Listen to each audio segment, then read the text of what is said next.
All right, so this first section on our notes packet, this is our new probability and stats unit. We're going to talk about counting techniques. So when you have a word problem and it wants to know how many different outcomes are possible, you have to look for keywords. A little bit of highlighting from you guys today would be really important. So first concept we're going to talk about is a really basic one once you get the hang of it, but it's called the fundamental counting principle. And the idea is if you could figure out how many different decisions you have to make, you just have to multiply the different number of outcomes together. So you have to kind of look for keywords as we work through this question, but the question itself is, what do I do? Right here, m times n ways. So write yourself a big note. You are going to multiply the options. So this question is already done for you. There's a couple in your notes that are worked out. I just want to kind of walk through them with you first. So it says that there are 4 possible different blood types. And there are also 2 different Rh factors associated with each human. So if your question was, how many different ways can we categorize the blood? Well, there's 2 different, quote, decisions or answers that you have to come up with. The blood type is the first one. And the Rh factor is the second one. So if you read through the question, there are 4 different blood types, and there are 2 different Rh factors, and then according to this formula, you're just supposed to multiply them together. So that's how they're getting the answer of 8 possible ways to label the blood donation. Kind of a gross question about blood. We're going to see some questions coming up that, probably aren't super applicable to you, but then there's some that really are. So the next one, I believe, back up, is also done for you. We have a bike manufacturer who makes 5 and 10 speed bikes, so let's kind of highlight that information. And then you have, as a customer, you have 7 different color choices. And then the last decision your customer has to make would be 4 different frame sizes. Oh, my pen is slow today. Come on, pen. So your customer has to make 3 different decisions. And I know it's already worked out for you here, guys, but you have to choose from the different gear speeds. You have to make a choice of a color. And then you have to make a choice of the frame size. So how many different gear speeds were there? You can either get a 5 or a 10 speed, so there's 2 choices here. There's 7 different colors. And then there's 4 different frame sizes. So when they multiply those all together, apparently they got 56 different bicycles. So this is where we talk about efficiency. These questions don't show up too much on your SAT test, but I know some of our friends are going to take the ACT test because of their college need. These questions will definitely show up on an ACT test. And what I don't want to see anybody doing on this question is some kid trying to write out all the different outcomes, because that's what some kids do. They try to list out oh, if I have a green bike who's 10 speed, and then they list out, they're going to be listing for the rest of their test 56 different things they'd have to write out. This question is supposed to be done in 3 seconds. Multiply them together, move on. All right, this is a new concept for us. It's a vocab word and it's called a permutation. We're going to revisit the idea of a permutation a few times today.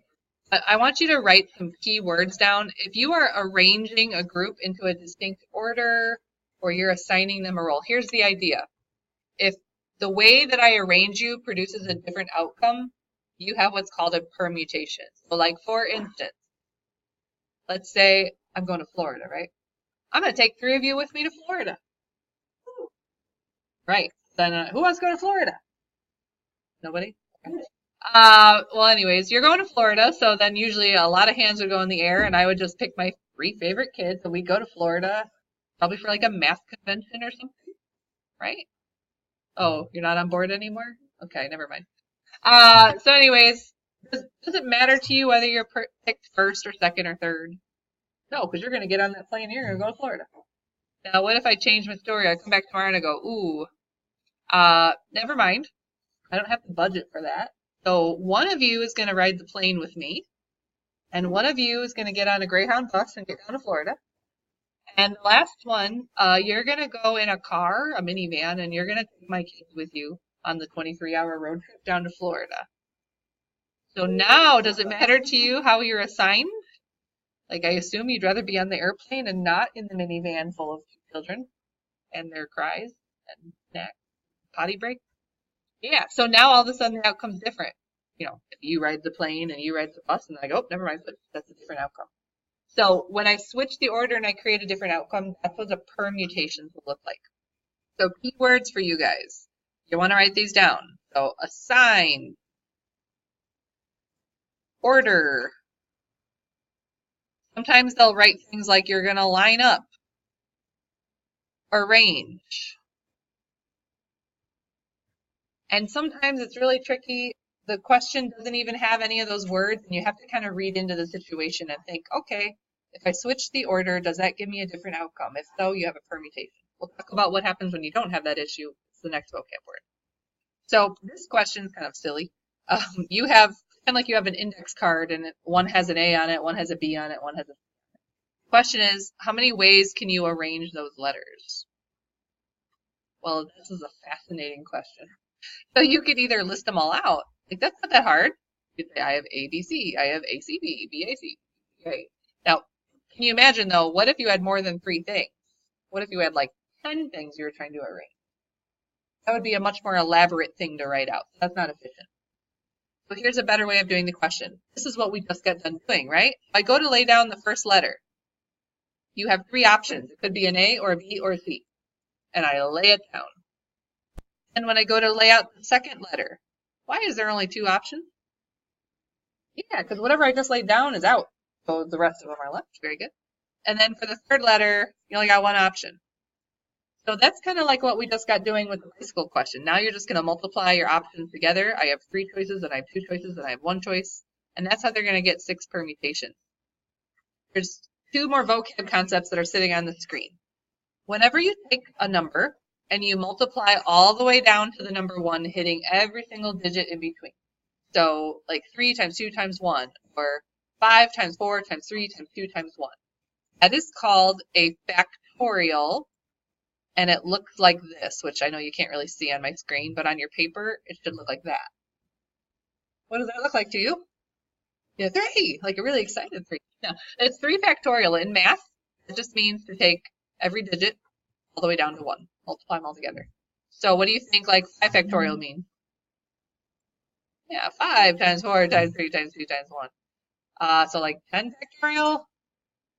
10 times 9 times 8 times 7 times 6. Okay. So that can be kind of annoying to write out. Your programmers of your calculator actually gave you a place to find the factorial key.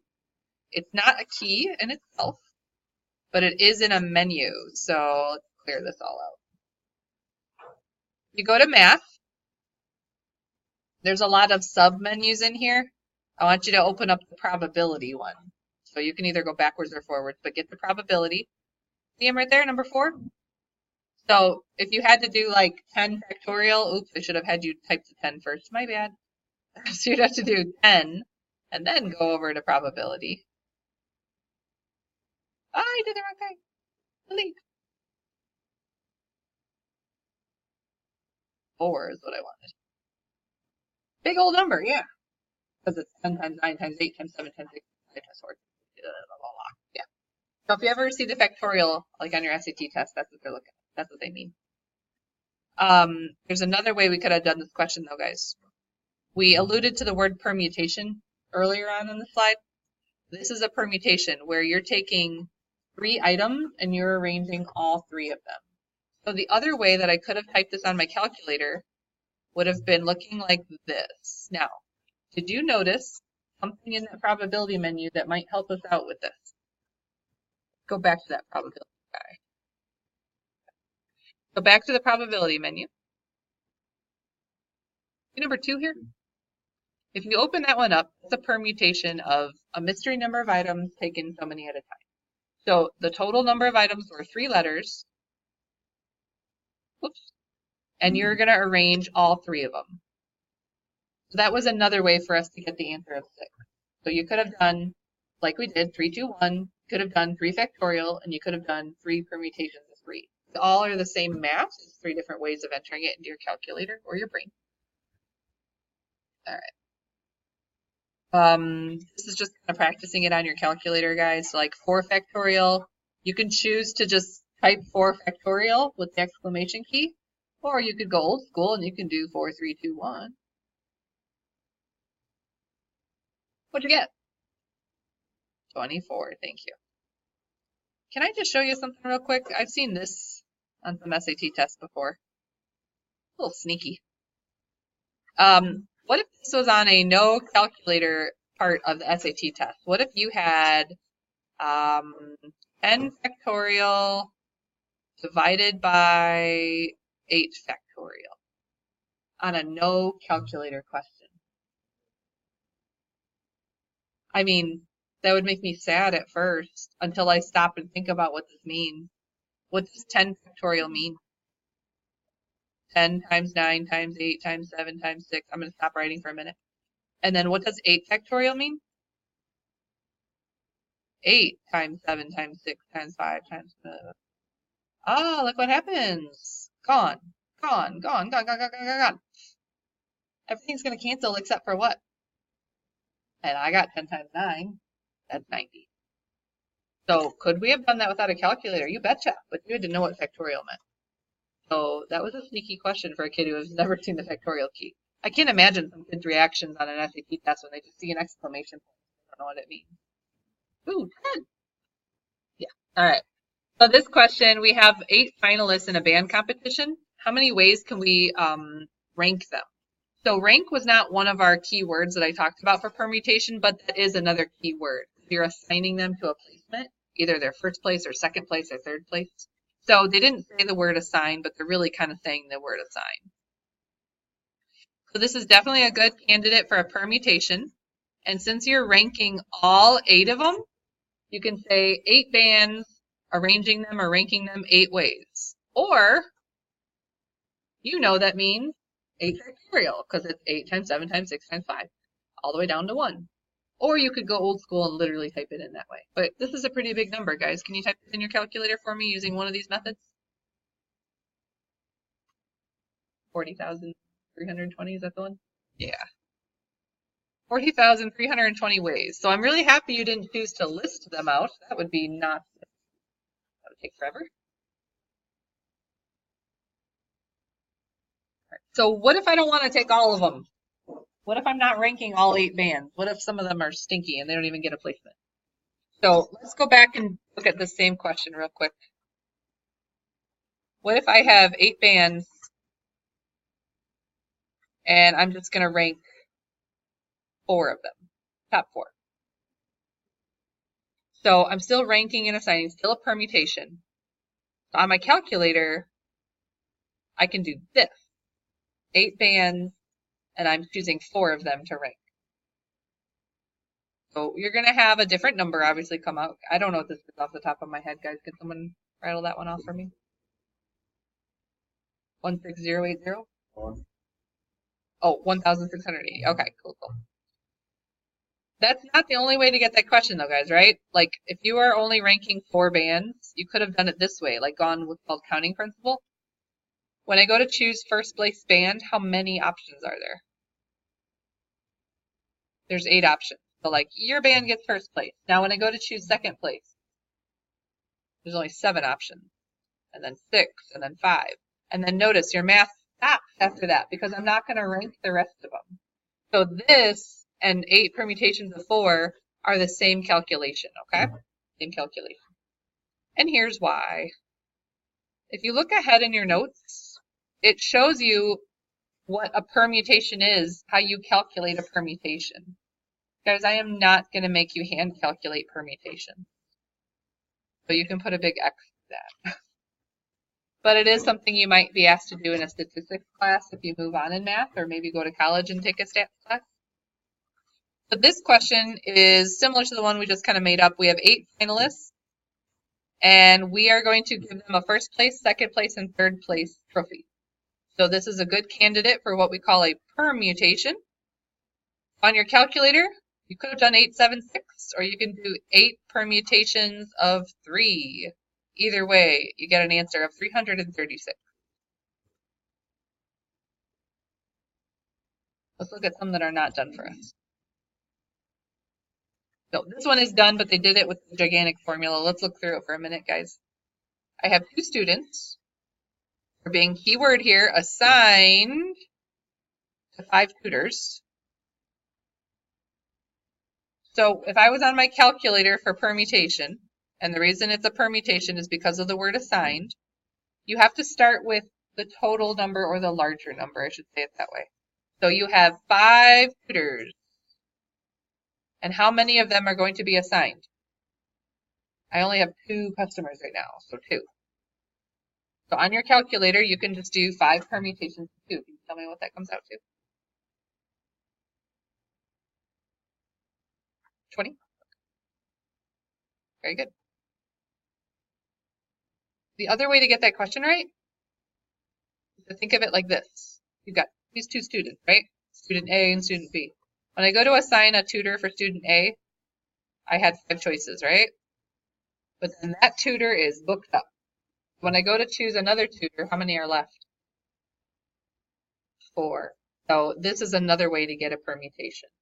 Kids are sometimes looking for like, what's the right way? They're the same. So it doesn't matter. Permutations are weird like that. But what happens when it's not a permutation? What happens if order doesn't matter? Like you think about that we're going to Florida trip thing. When you guys didn't care whether you selected first, second, or third, you just going to Florida. That's not a permutation. That would have been called a combination. So keywords for combination are words like, I'm not going to say it all the time, but this one, choose.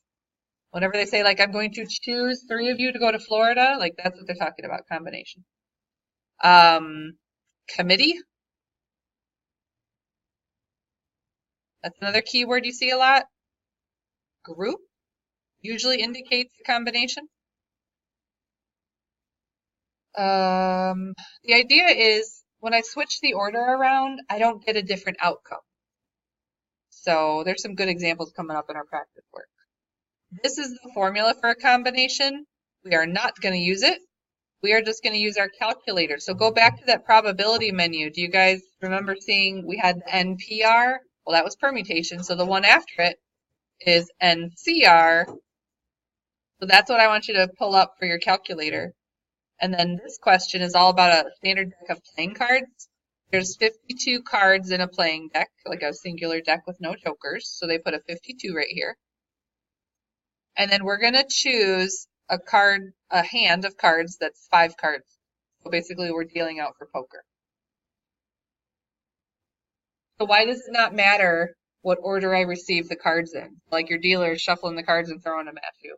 Does it matter that No, because you're just going to shuffle them in your hand anyways. So it doesn't matter how you arrange the cards in your hand. It's still the same hand. So we got a big old number. This is why I'm so impressed with like professional poker players. They do some crazy math because they have to calculate probabilities after every deal. Anything that goes to the table gets the probability associated with it. Crazy. And that's just with one deck. If you guys play poker for real, like they have multiple decks. Crazy. All right. Let's talk about this question. I'm going to put all of your names on a piece of paper. And then we're going to throw them in a bucket. And I'm going to choose 3 of you guys to receive a prize. So look at these 2 outcomes. The first time when I choose my 3 people, all of you get a no homework coupon. So do you care if you're selected first, second, or third? Nope, because you're all getting the same thing. So this would be a good candidate for a combination. Order does not matter.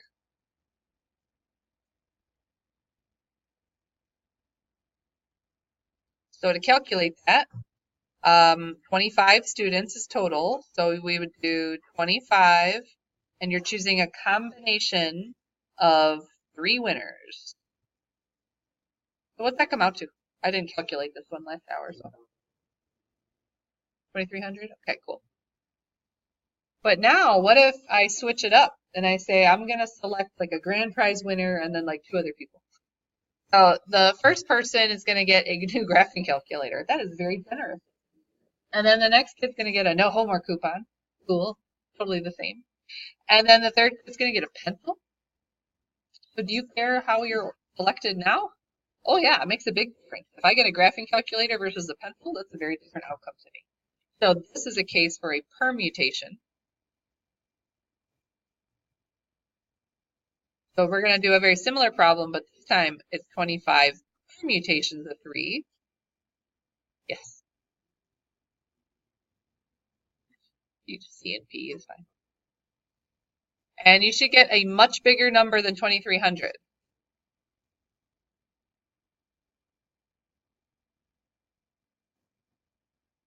Yes. Yeah.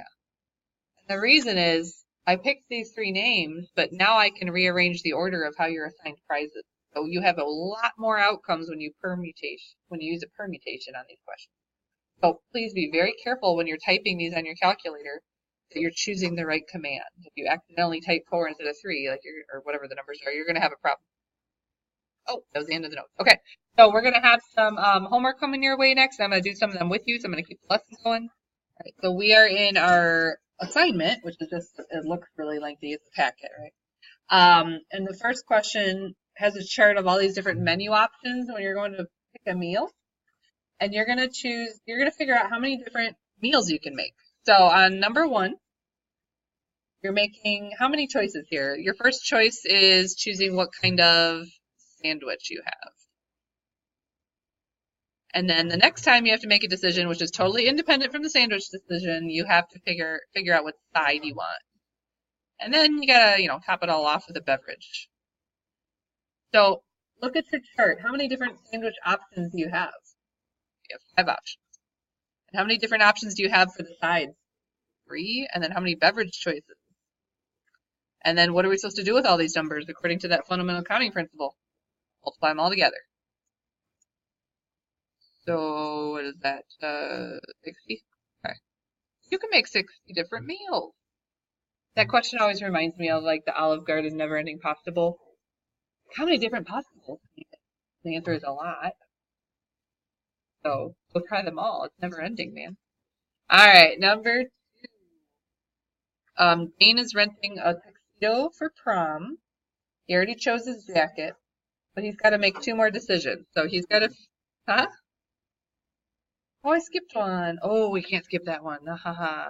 Number 2 is actually really important. Back up. Number 2.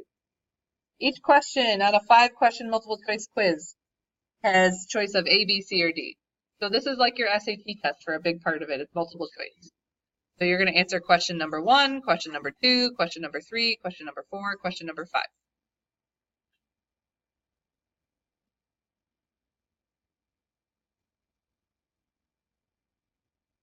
So when I go to answer question number 1, you can either put down A or B or C or D. So how many options you got there? 4. A, B, C, D. Now, when I move on to question number 2, totally independent from question number 1, you have 4 more options again. And you got 4 more options again. And you have 4 more options again. And you have 4 more options again. Can someone think of a quicker way for me to type 4 times 4 times 4 times 4 times 4? 4 to the 5th power would be a quick way to type that. What'd you get, by the way? 1,000 something? 1,024? Okay. So this kid who was just taking a 5-question test, he can answer those 5 questions over 1,000 different ways. So this is why, like, I think we've all heard some Yahoo in our life who said, oh, I just, like on a 30-question test, like I just guessed on everyone and I got it perfect. Like, no, you didn't. The probability of that happening is no, you did not. So I call no on that one. And now that we're in SAT season, if any of your friends come out of that and they're like, oh, I guessed on the whole thing and I got a really good score. No, they did not. So they're either lying to you about guessing or they're just lying to you about their score.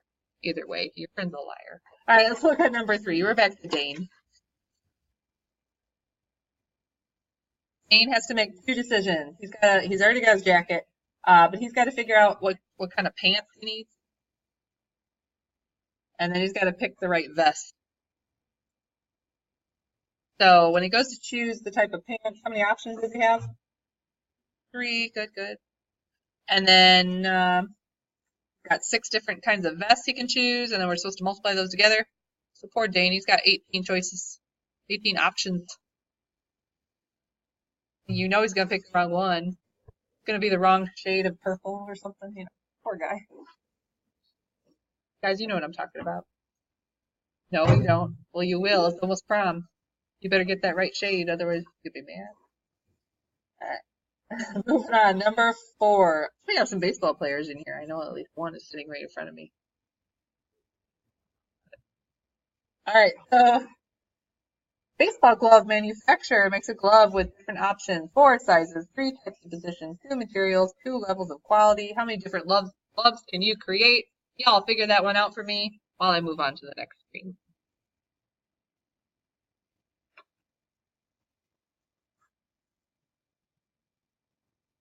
We're going to cross off numbers 5 through 10. So when you guys move on to the next page, I'm sure you can type with the best of them. So I don't need you to do a bunch of typing questions. I'm not interested in those. Cross those babies off.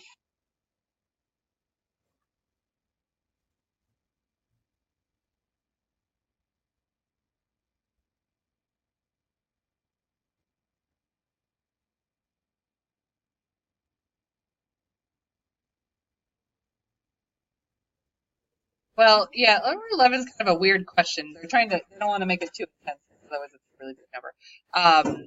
She's making a schedule, this little lady, Char.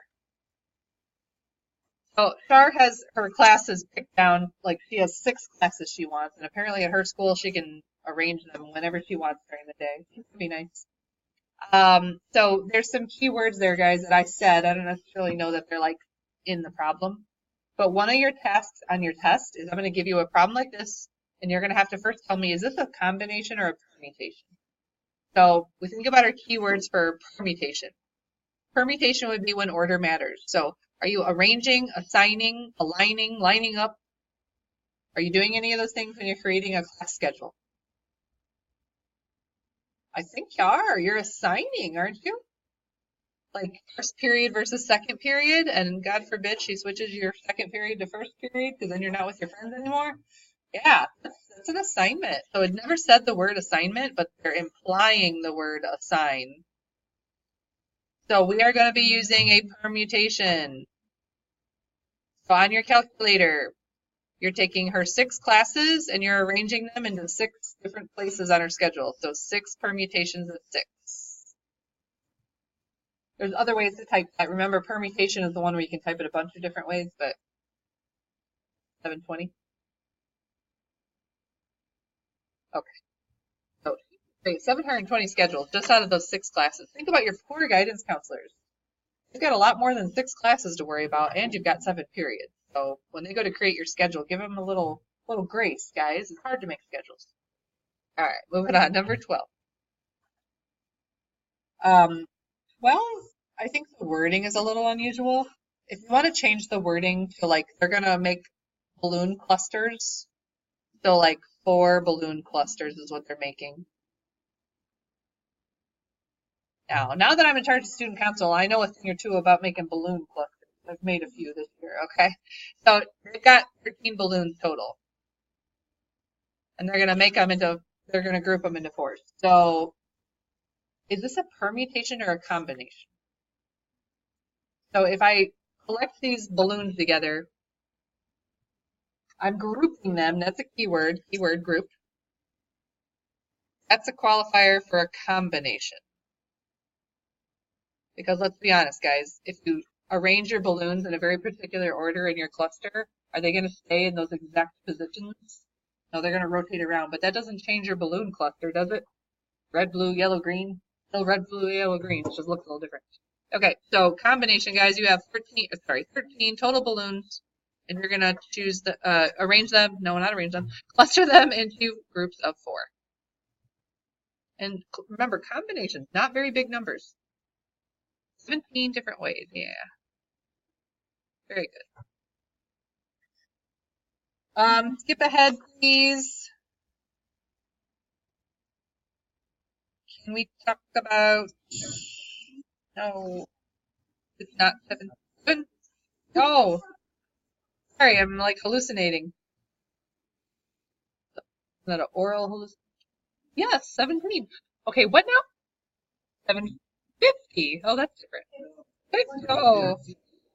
Gosh, you just ruined my YouTube video. Now I'm 715. We're going with yes, yes. All right, a little humility. We're good. All right, now let's move. Sorry about that, y'all.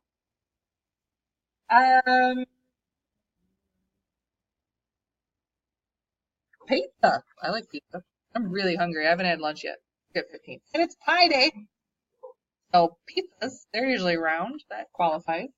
How many different two-topping pizzas can be made if you have 6 different topping options? So, guys, when you order your pizza, you get a different pizza if you say pepperoni and mushroom, and then your mom's like, no, I want mushroom and pepperoni. No, that's different. That's the same. So is this a combination or a permutation? This is a combination, yes. So you have 6 topping options, and you're going to choose 2 of them. Order does not matter, so it's a combination, and I'm going to listen more carefully this time. What do you get? 15 pizzas. Cool. All right. So the rest of it's going to be fun for you. Oh, no, it's not, because the back is stupid stuff. Yeah, flip to the back. Get 19 with me. So 19 has a lot of problems with it, and the first one being, I think some of you forgot how many letters are in the alphabet. No offense, but I think it's just something you don't think about a lot. So if I say that you are going to use characters for a password, if you're referring to an alpha character, I know there's other things on your keyboard. Let's just go with like alphabet letters. How many alphabet letters are there? 26. And then when I say digits, I'm referring to numerical single digits. How many are there? There are 10. Very good. 0 through 9, because 0 counts, there's 10 options. So for the first couple questions for 19, we want you to consider the fact that you can use any character that you want for this password. So you have a 6-character password, 1, 2, 3, 4, 5, 6, and you're just going to put any character you want, and it says you're allowed to repeat. So like my password could be Q, Q, Q, Q, Q. That'd be a terrible. All right, so how many options do you have then for this first digit or character? It could be anything. 36, yeah. And then the next time, 36 again. And 36 again, and 36 again. Oh my gosh, this could be a gigantic number, guys. What's a quicker way of typing this, though? Yeah, just do 36 to the 6th power. And you get gigantic, like 2 trillion number, like it's big. Really big number.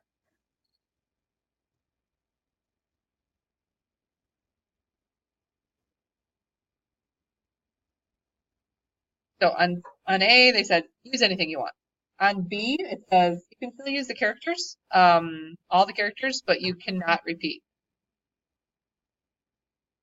So that's going to change things for us, guys. The first one is still 36, but then my next choice, whatever letter or number I just used, has to be thrown away. So now I only have 35 options. And then the next time you only have 34 options. And then 33, and then 32, and then 31. There is another way to type this. We can't use exclamation because it stops after 31. It would go all the way down to 1 if we did the exclamation, but we could use a permutation. Out of your 36 characters, you're going to assign your password. You're going to assign 6 of them.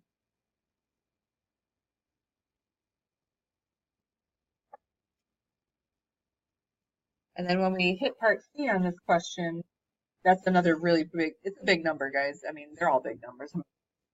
Part C says you can only use letters. So no longer can you use the digit 0 to 9, but you can repeat, it does say. So this is going to change things a little bit for us because if I can only use letters, that means I only have 26 options. And we're allowed to repeat, so all of them are 26 options. Now, quicker way to type that in, of course, would be 26 to the 6th power. It's still a gigantic number, guys. It's just not as many as we keep all those here. And then part B is actually a really tricky question. Can you guys just pass it off? It's way more complicated than it looks. They didn't write it very well, and I just kind of stole it off the internet. Sorry. Sorry, author of this question. All right. So cross off the part D. Everything else is for you to finish in that packet. It is doing your homework check. Speaking of homework checks, your homework check will be first thing when you walk in on Monday. You have everything you need, okay? First thing Monday.